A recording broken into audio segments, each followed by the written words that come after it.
반갑습니다. 영금형 부동산 연구소 황 소장입니다. 오늘은 이게 부동산이라는 게 보면 사람의 생로병사와 그 궤적을 같이 해요. 궤적이란 말이 좀 있어 보이지만 그 말 말고는 뭐 다르게 표현할 게 없는 것 같아요. 좋은 부동산은 팔게 되는 게 그 소유하신 분이 돌아가실 때쯤, 내지는 뭐 자녀들이 자리를 못 잡고 힘들 때쯤, 뭐 이런 것들에 의해서 팔게 되고 또 사게 되는 것도 뭐 누군가 일이 엄청 잘 되거나 아니면 잘 모아온 돈으로 뭔가 사거나. A급 건물 같은 경우는 매각이 거의 이제 뭐 예를 들어서 자녀한테 물려주면서 매각이 되거나 상속을 해야 되는 상황이 돼서 하게 되거나 그렇더라고요. 근데 어찌됐건 부동산을 소유하고 매각하고 하는 과정이 사람의 수명과 관계가 참 많이 있는 것 같아요. 근데 오늘 할 얘기는 뭐냐면 부모님 건물을 팔고 싶어요, 이런 경우들이 상담 오시는 분 중에 간혹 있어요. 부모님이 갖고 있는 건물 저거 팔아가지고 지금 현금해서 또 더 좋은 건물 사면 자산적으로 훨씬 더 도움이 될 텐데, 내지는 이거 이렇게 하면 훨씬 더 우리가 돈 많이 벌 수 있을 텐데, 월세 많이 받을 수 있을 텐데, 이런 생각하는 분들이 있어요. 자녀가 부모님을 봤을 때는 좀 답답하거나 아니면 이거 더 득되는 방향이 있는데 왜 안 하지? 내지는 저거 지금 대출 하나도 없는데 매각해서 대출 끼고 뭔가 사면 훨씬 더 나을 것 같은데, 이런 생각하기도 하고, 부모님이 너가 한번 좀 알아봐라 할 때도 있고, 네가 좀 알아서 해줬으면 좋겠다 할 때도 있고, 내지는 나는 그게 싫다 하는 경우도 있고, 다양하단 말이에요. 근데 제가 물론 늘 돈에 대한 얘기를 해요. 늘 부동산에 대한 얘기하고, 어떻게 하면 더 득이하게 할까, 아니면 어떻게 하면 임대 관리를 잘할까, 어떻게 하면 건물을 잘 지어볼까, 잘 살까, 이런 얘기를 늘 해요. 그러니까 물질적인 부분에 대해서 늘 얘기하죠. 근데 제가 갖고 있는 생각의 저변에는 뭐냐면, 그 기본은 사람이 행복하는 게 우선이고 첫 번째고, 그 다음에 돈이란 말이에요. 행복에 돈이 필요할 때도 있지만 돈 없이 행복할 수도 있는 문제예요. 무조건 더 많아야 행복하지는 않단 말이에요. 여건이 좋아진다고 해서 무조건 행복해진다, 그건 아니잖아요. 근데 이 행복이라는 게 우선이 되고 나서 그 다음 돈이라고 늘 생각해요. 그러니까 부모님의 건물을 바라보는 시각도 저는 그래야 된다고 생각해요. 예를 들어서 부모님이 마음이 불편하면서까지 경제적인 득을 추구할까? 부모님이 하기 싫은 걸 하면서 이걸 추구할까? 만약에 그 과정을 겪으면서 부모님이 마음이 불편하고 이 사이가 소원해지면 어떻게 돼요?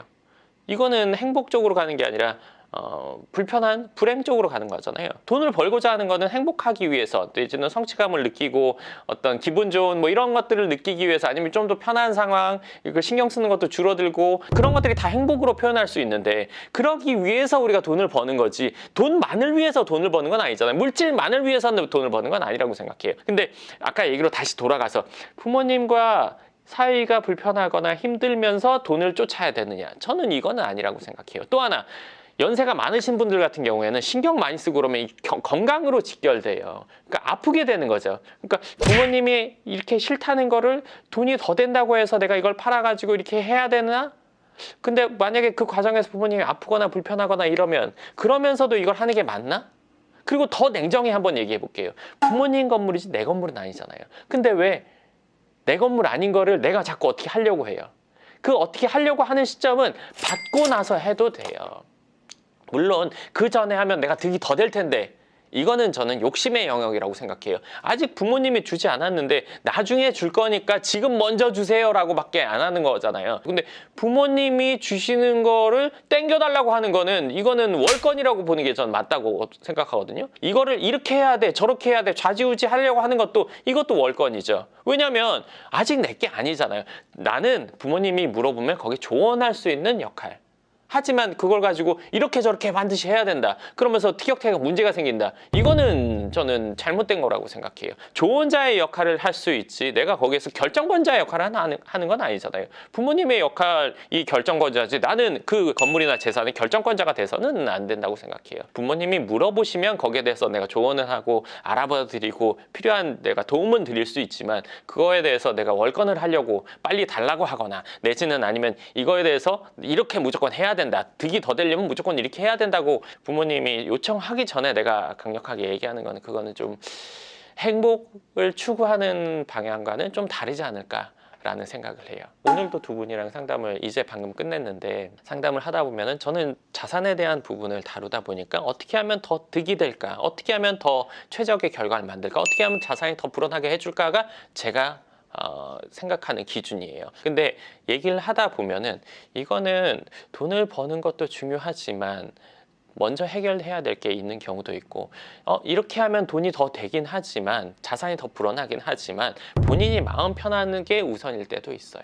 그렇기 때문에 모든 상황을 다 보고 나서 해야 된다 말아야 된다 내지는 이런 방향 이런 방향 이런 방향이 있는데 이 중에서 본인이 마음 편한 걸 선택하는 게 맞다라고 할 때도 있고 그 사람의 상황에서 자산을 불리는 거를 얘기를 해주는 게 저한테 가장 중요한 역할이지만 그거보다 더 중요한 거는 이분이 행복한 를 추구하면서 자산이 불어나는 게 제가 추구하는 방향이란 말이에요. 그렇기 때문에 무조건 뭔가 투자하는 게 득이 될 수 있는 가능성을 갖는 거지만 때로는 안 하는 게 맞다. 예를 들어서 합의가 되면 하고 아니면 안 하는 게 맞다라는 얘기를 해드릴 수 있는 거예요. 그러니까 돈도 행복하거나 건강하거나 그런 것들이 되고 나서 있어야 우리가 즐거운 거지 다른 게 다 없으면서 아파서 병원에 누워있는데 돈이 무슨 소용이에요. 돈이라는 거는 다른 것들이 채워지고 나서 플러스 알파 됐을 때 저는 가장 빛이 난다, 가장 도움이 된다 이렇게 생각을 해요. 그리고 제가 상담 얘기를 하다 보니까 하나 더 생각이 난 게 있는데 뭐냐면 저는 적어도 이 영상을 보시는 분들 중에 제가 훨씬 더 많이 부동산에 대한 경험을 했단 말이에요. 그리고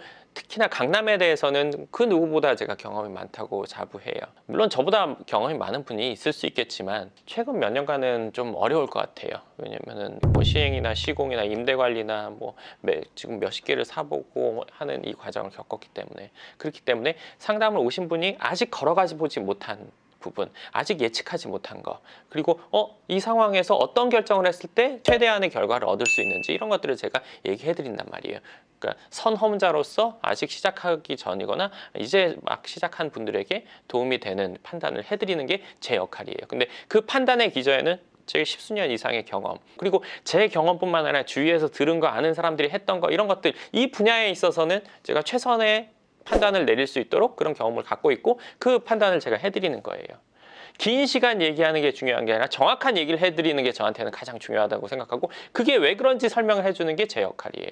그분이 잘못된 선택을 하지 않게 해주는 게 제 역할. 때로는 답이 간결할 때도 있고 때로는 길 때도 있고 하지만 중요한 거는 확실하고 정확한 답을 얻는 게 저는 중요하다고 생각하고 제가 상담을 할 때 갖고 있는 기준이에요. 근데 어떻게 보면 때로는 이분의 입장에서는 오만 생각을 다 하고 왔어요. 오만 걱정을 다 하고 왔는데 답을 딱 들으니까 이 걱정들에서 우려했던 것들이 대부분 소진되고 이게 결론이구나 아니면 이렇게 해야 되는 거구나 너무 간단하네 생각할 수도 있단 말이에요. 근데 생각해 보세요. 우리가 어렸을 때 시험 문제 풀다가 문제집에서 풀다가 안 풀렸어요. 고심했어요. 이거 4시간 5시간 혼자만 두면 못 풀어요. 그렇죠? 며칠이 걸려도 못 푼단 말이에요. 선생님이 알려주면 그때 풀게 되겠죠. 내지는 해설집 보면 풀게 돼요. 해설집 보면 별거 아니지만 보기 전에는 나는 모르는 거예요. 제가 해주는 역할은 이 해설집과 같은 역할이에요. 알고 나면 별거 아닌 거라고 생각할 수도 있어요. 그 누군가는. 그렇지만 그 가치는 아주 크단 말이에요. 누군가 와서 저한테 어떤 상담을 할 때는 그분이 여러 가지 결정권이 있는데 선택권이 있는데 그중에 뭘 선택해야 될까? 제가 보기에는 선택권은 그냥 딱 하나밖에 없는 거예요. 그래서 이거밖에 할 수 없다. 본인은 다른 걸 선택할 수 없다. 이거 되면 이거 다 문제다 라는 얘기를 해드린단 말이에요. 그러면 이것도 내 선택권의 하나였는데 그냥 이거 얘기해 준 건가? 그렇게 생각하시면 그건 진짜 오산이에요. 왜 그러냐면 대부분의 사람들이 여러 가지 선택권을 놓고 고심하면서 많은 시간을 보내요. 긴 시간을 보내요. 이게 맞나? 이거 좀 진행하면 진행이 잘 안 돼요. 문제가 생기고 자꾸 진행이 안 되고 탈이 나요. 결국에는 헤매고 오는 분들도 아주 많단 말이에요. 그 헤매는 시간 3, 4년, 4, 5년의 시간을 제가 줄여드리는 역할을 하는 거지 단지 그냥 놔두고 이거 맞아요 하고 찍는 수준이 아니란 말이죠. 확실히 알고 얘기를 해드리는 거기 때문에 본인의 몇 년의 시간을 줄여드리는 역할, 그리고 엉뚱한 거에 시간, 노력 그리고 비용을 지출하는 것을 줄여드리는 역할, 그리고 확실한 걸 선택함으로 인해서 돌아가거나 아니면 멈춰져 있는 것을 시원하게 풀어주는 역할을 하는 게 제가 해드리는 역할이에요. 누군가 깊게 보지 않는다면 그냥 간단하게 생각할 수 있지만 절대 그렇지가 않아요. 제가 했던 경험을 토대로 알고 있는 것들, 해본 것들 이걸 토대로 결정해서 안내해드리는 거고 결정해드리는 건데 그거에 대해서는 저는 상당히 자신 있고 한 번도 감히 말하지만 틀려본 적이 없어요. 그리고 단 한 번도 제 입장에서 얘기해 본 적이 없어요. 철저하게 그 상담 오신 분의 입장에서 얘기해 드려요. 그분에게 가장 득이 되는 이야기를 해드리는 거지 한 번도 제 입장을 요만큼이라도 넣어본 적이 없단 말이에요. 그러니까 그런 상담을 하면서 때로는 이게 다야 할 때가 1년에 한 명 정도 있어요. 한 명. 제가 그럴 때는 조금 속이 상할 때도 있거든요. 이게 본인이 겪어서 하려면 4, 5년의 삽질에 엉뚱한 결과, 엉뚱한 행동, 들어가는 비용 이런 것들 소진이 많이 돼야 아는 건데 제가 이거를 딱 얘기해 줬을 때는 본인에게 그런 이득이 되는 걸 이분은 모르는구나. 나는 아는데 왜? 전 그런 분들을 많이 봤으니까요. 그 이후의 시간에 오시는 분들도 많거든요. 어려운 힘든 과정을 겪고 오시는 분들도 많단 말이에요. 그래서 제가 그거를 줄여드렸는데 이거를 모르는구나. 좀 아쉽다. 제 스스로 좀 그런 생각을 할 때가 있어요.